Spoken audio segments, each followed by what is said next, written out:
নমস্কার বন্ধুরা, আপনাদের সবাইকে স্বাগত জানাই। আমি আজকে একটা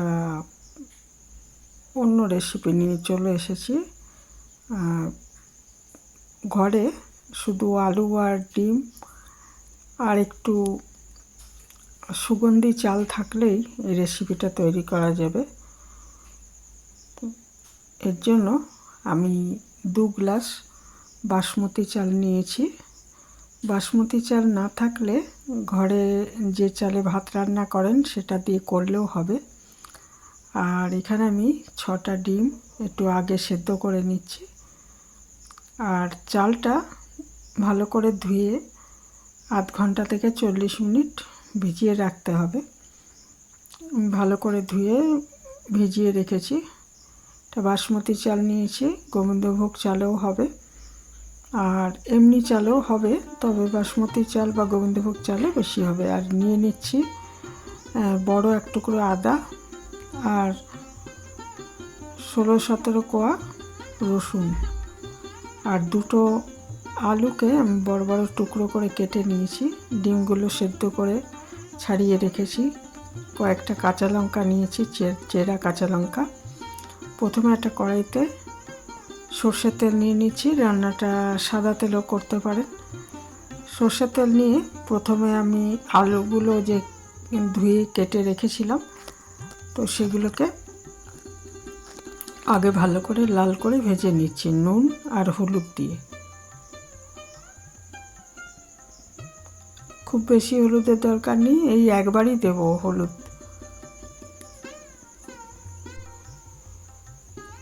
তো ভালো করে লাল করে ভেজে নিচ্ছি। আলুটা ভালো করে ভাজা হয়ে গেলে এটা তুলে রেখে দিচ্ছি। আর তারপর ওই তেলেই সেদ্ধ ডিমগুলো একটু হালকা করে ভেজে নেব। ডিমটা বেশি ভাজবো না, বেশি ভাজলে শক্ত হয়ে যাবে। হালকা করে একটু ভেজে নেব। আর তারপর ডিমটা একটু ভেজে তুলে রেখে নিয়ে এখানে আমি বড় বড় 3টে পেঁয়াজ নিয়েছি, কারণ যেহেতু আমি চালটা একটু বেশি নিয়েছি সেই জন্য বড় 3টে পেঁয়াজ আমি ধুয়ে খোসা ছাড়িয়ে ধুয়ে কুচি করে রেখেছি।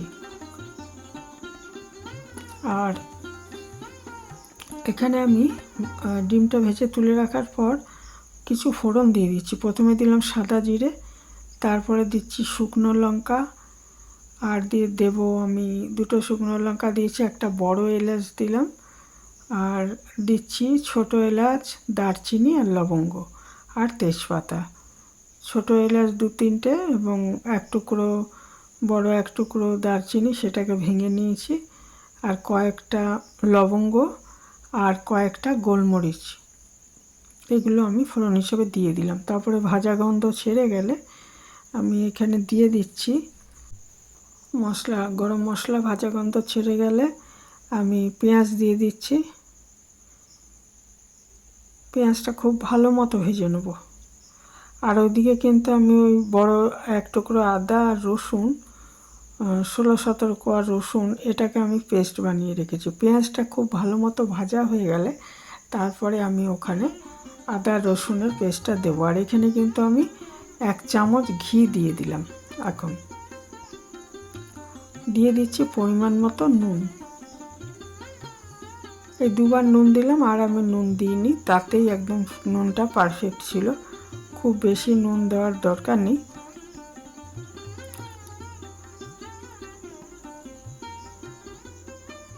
প্রথমে আলুটা ভাজার সময় নুন দিয়েছি, আর এই একবার নুন দিলাম, আর নুন দেব না, তাতেই একদম পারফেক্ট ছিল। নুনটা কম কমই দেবেন, পরে দেখে নুন মেশাবেন।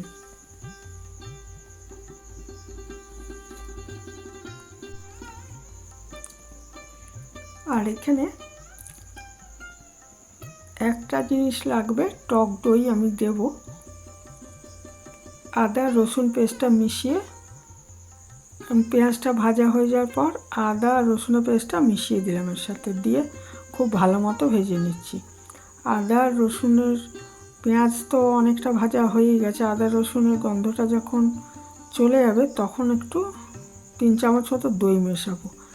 দইটা আমি একটু ফ্রিজ থেকে বার করে রেখেছি আগে, আর দিয়ে দিয়েছি একটু 1 চামচ মতো কাশ্মীরি লাল লঙ্কার গুঁড়ো রঙটা হওয়ার জন্য, আর এই 3 চামচ দই দিয়ে দিলাম। দইটা ফ্রিজে থাকলে বার করে ঘরের উষ্ণতায় আগে আনবেন, না হলে দইটা ফেটে যায়।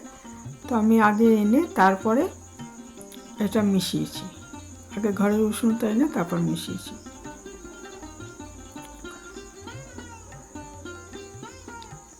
তো খুব ভালো মতো কষিয়ে নিচ্ছি।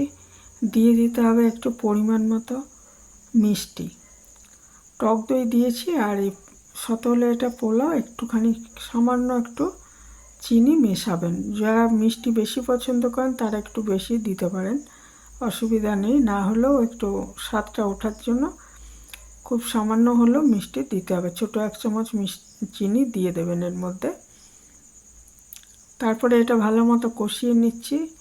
নিয়ে এবারে যে চালটা আমি ধুয়ে রেখেছিলাম, 30 থেকে বললাম 40 মিনিট ভিজিয়ে রাখতে হবে, ধুয়ে ভিজিয়ে রাখতে হবে, সেই চালটাকে এর মধ্যে দিয়ে খুব ভালো মতো কষিয়ে নেব।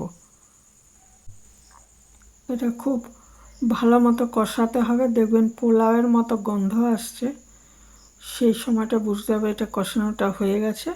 তখন এতে মিশিয়ে দেবেন। গরম জল মেশাতে পারলে ভালো হয়। জলটা দিতে হবে যতটা চাল নিয়েছেন তার ডবল অবশ্যই দেবেন।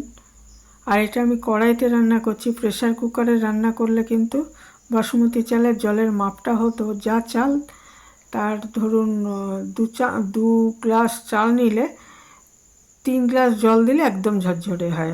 আর 3 গ্লাসে সামান্য একটু বেশি দিয়ে দিলে চলে, কিন্তু প্রেসার কুকারের নিয়ম সেটা। কিন্তু এটা আমি কড়াইতে করছি, কাজেই জলটা একটু বেশি লাগবে। 2 গ্লাস চাল হলে অবশ্যই 4 গ্লাস তো দেবেনই। যদি দেখেন যে সেদ্ধ হয়নি চালটা, তাহলে আরও হাফ গ্লাস জল পরে দিয়ে দেবেন। এখানে আমি ডবল জল দিয়েছি আগে। দিয়ে এটা ঢাকা দিয়ে আগে 7-8 মিনিট রান্না করে নিতে হবে। আর আলুগুলোও কিন্তু দিয়ে দিয়েছিলাম, ভাজা আলুগুলো। ডিমটা এখনও দিইনি, ভাজা ডিমটা রাখা রয়েছে, ওটা পরে দেবো। আর ভাজা আলুটা এর সঙ্গে দিয়ে দিয়েছিলাম। মিনিট 8 রান্না করার পর ঢাকনাটা খুলে এর মধ্যে ভাজা ডিমগুলো দিয়ে দিতে হবে। দিয়ে আরও 7-8 মিনিট রান্না করে নিতে হবে ঢাকা দিয়ে। তারপরে ঢাকাটা খুলে যখন আলু তো সেদ্ধ হয়ে যাবেই না, চালটাও যখন দেখা যাবে হ্যাঁ সেদ্ধ হয়ে গেছে, বাসমতি চাল তো খুব বেশি সময় লাগে না, তবু দেখে নেবেন। যদি দেখা যায় যে সেদ্ধ হয়ে গেছে, তাহলে একটু জলভাব থাকলে জলটা শুকিয়ে নিলেই ওটা রেডি হয়ে যাবে। এবং রান্নার শেষের দিকে আরও 1 চামচ ঘি এবং গরম মশলা, দেখুন আমি গরম মশলা আর ঘি 1 চামচ ঘি দিয়ে দিচ্ছি। দিয়ে এটাকে ভালো করে এটা একটু আবার ঢেকে এটাকে নাড়াচাড়া করে শেষে শুকিয়ে নিতে হবে। জলভাব যেটুকু থাকবে, যদি থাকে আর কি, কারণ আমার এখানে 4 গ্লাস জল দিয়েছিলাম, কিন্তু চালটা ধুয়ে একটু ভেজানো ছিল, কাজেই 4 গ্লাসের বেশিই ছিল একটু জল। সেটাকে একটু শুকিয়ে নিতে হবে। নিয়ে ঠান্ডা করে নেবেন একটুখানি, কারণ গরম অবস্থায় নাড়াচাড়া করলে চালগুলো ভেঙে যাবে। তাহলে এটা রেডি হয়ে গেল। এটাকে এগ পোলাও বলতে পারেন। তো দারুণ হয় খেতে, করে দেখতে পারেন।